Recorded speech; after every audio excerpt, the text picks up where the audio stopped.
Hello everybody, so this is the victory screen, if you like, for Battlebrothers. When you defeat the crisis, you get this little bit of text.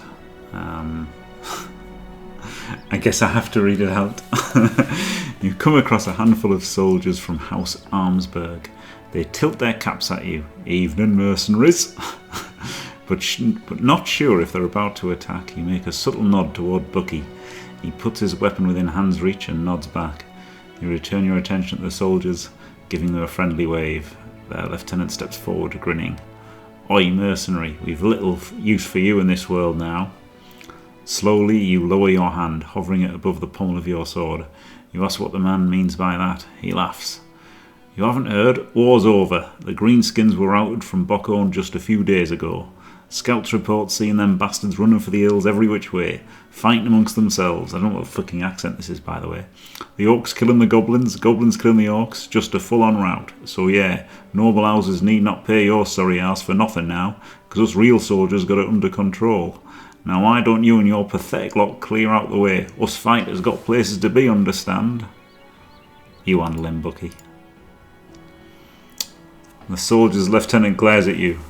Do as I said, sellsword, or there will be trouble. Ignoring him, you give another nod to Bucky. He gets up, the blade of his weapon loudly scraping off the dirt. The soldiers turn to the mercenary. He hefts his weapon into both hands and stares back. As the lieutenant starts to talk, Bucky bluntly interrupts. Oh God. Shush, little man.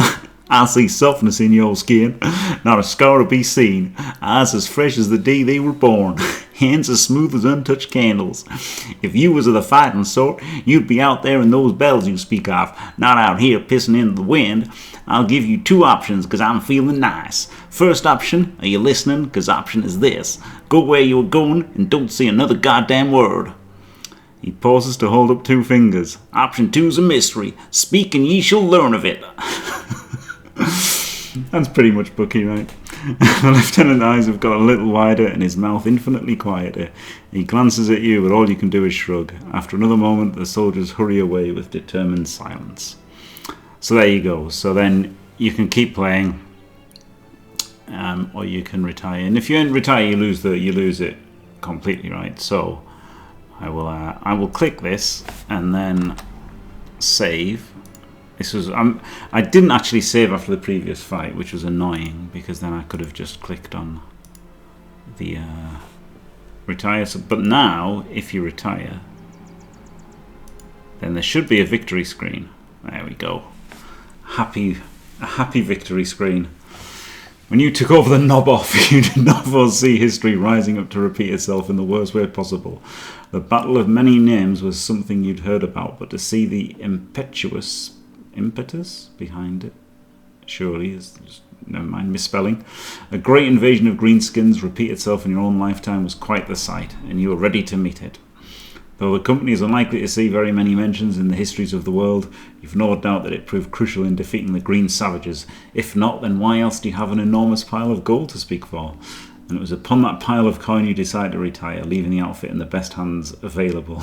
You did not expect the historian Eliot the Nom to stay in the company forever.